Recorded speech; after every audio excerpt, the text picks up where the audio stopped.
اسراء بھی کہا جاتا ہے، اور اسراء جو ہے وہ واقعہ معراج کا ایک حصہ ہے۔ بنی اسرائیل کے احوال اس کی ابتدائی آیات میں بیان کیے گئے ہیں، تو اس مناسبت سے اس کو سورہ بنی اسرائیل کہا جاتا ہے، اور اس کی بالکل ابتدا میں اور آغاز میں واقع معراج بیان کیا گیا ہے، تو اس مناسبت سے اس کو سورہ اسراء بھی کہا جاتا ہے۔ سبحان الذي اسرا بعبده ليلا من المسجد الحرام الى المسجد الاقصى الذي باركنا حوله لنريه من آياتنا انه هو السميع البصير۔ سبحان بہت ہی برتر اور بہت ہی قدرت والی ذات، سبحان بہت ہی بابرکت، بہت ہی برتر اور بہت ہی قدرت والی ذات۔ الذی جو اسرا راتوں رات لے گئی، اسرا راتوں رات لے گئی، بعبدہ اپنے بندے کو، بعبدہ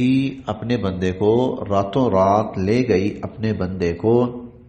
من المسجد الحرام مسجد حرام سے، الی المسجد الاقصی مسجد اقصی کی طرف۔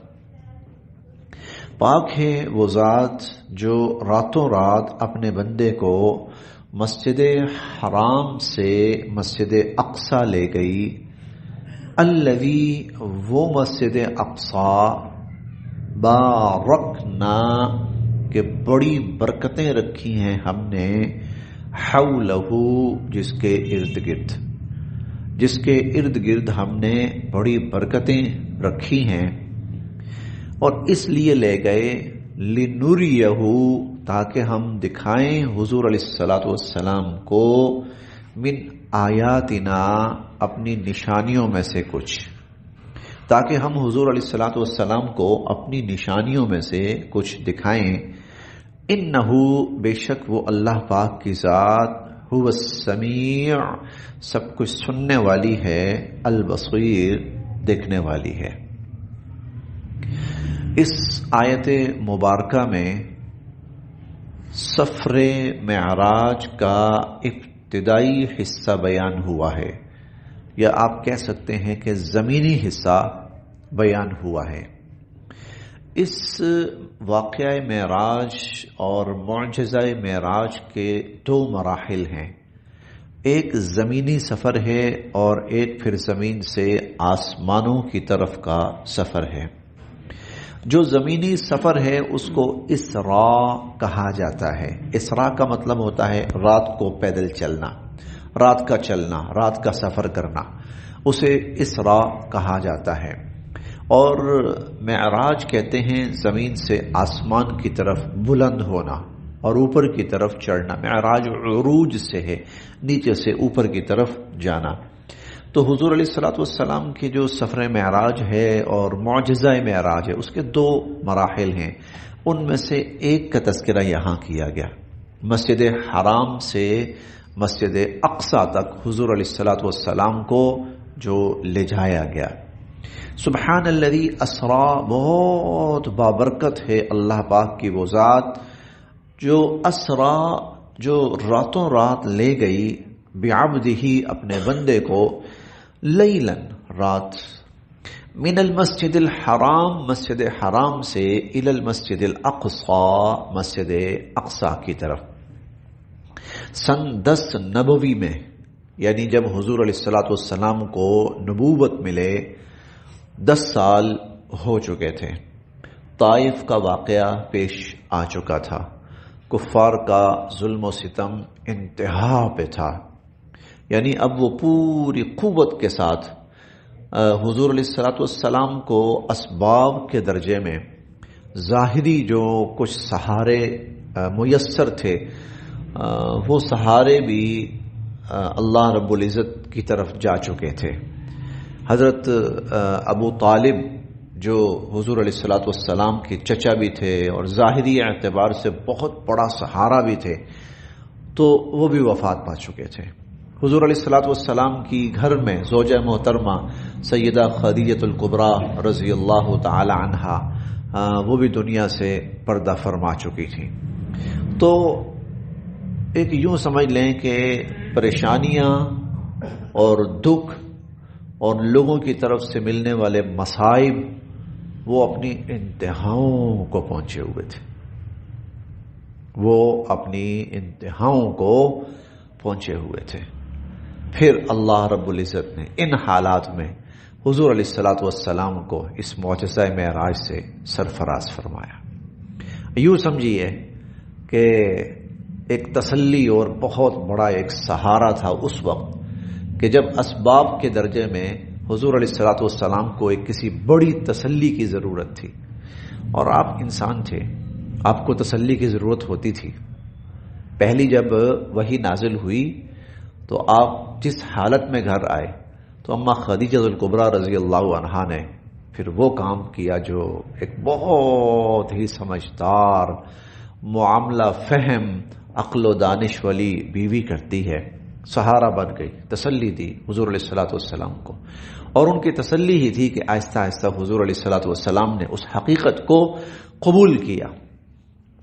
تو اب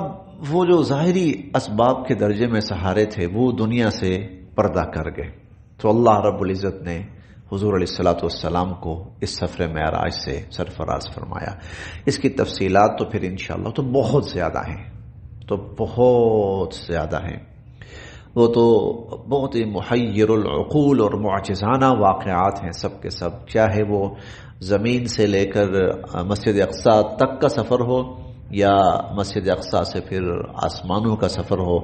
اور آسمانوں سے پھر زمین کا واپسی کا سفر ہو، اور پھر مسجد اقصی میں حضور علیہ الصلوۃ والسلام کا قیام، اور وہ تو بہت ہی تفصیلی واقعات ہیں۔ انشاءاللہ ان کی تفصیل بھی آتی رہے گی، اور خاص طور پر انشاءاللہ ہم سورہ النجم کے اندر اس کی تفصیل پڑھیں گے۔ سورہ نجم کے اندر جو اوپر کے واقعات تھے وہ بھی بیان ہوئے۔ سبحان الذی،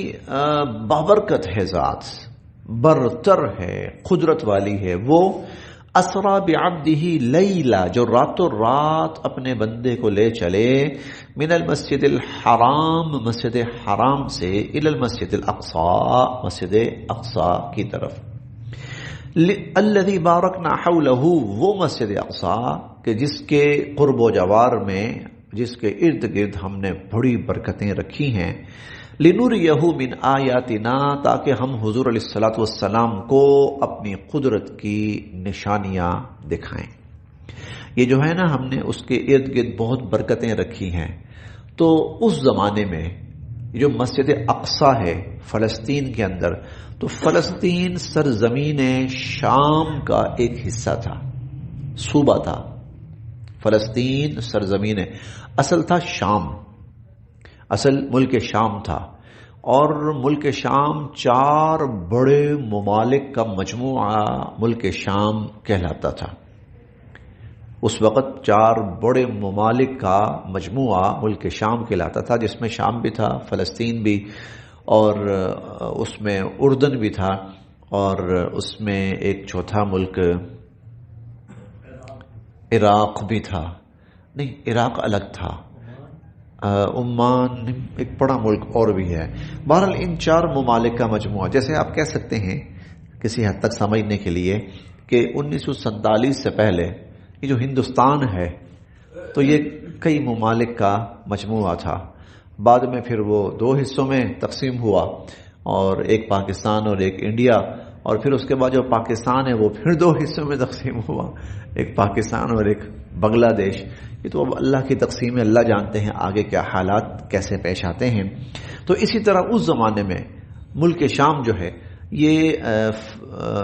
مجموعی طور پر ایک بڑا ملک تھا، اور ملک شام جو ہے یہ انبیاء علیہم السلام کا مجموعی طور پر مسکن رہا ہے۔ بکثرت انبیاء علیہم السلام اسی خطے میں اور یہیں قرب و جوار میں تشریف لائے ہیں۔ بہت زیادہ انبیاء علیہم السلام تو بارکنا حولہ، ہم نے اس مسجد اقصی کے ارد گرد بڑی برکتیں رکھیں، لنوریہ من آیاتنا، تاکہ ہم دکھائیں حضور علیہ الصلوۃ والسلام کو اپنی قدرت کی کچھ نشانیاں۔ انہ هو السمیع البصیر، بے شک اللہ تعالی سب کچھ سننے والے دیکھنے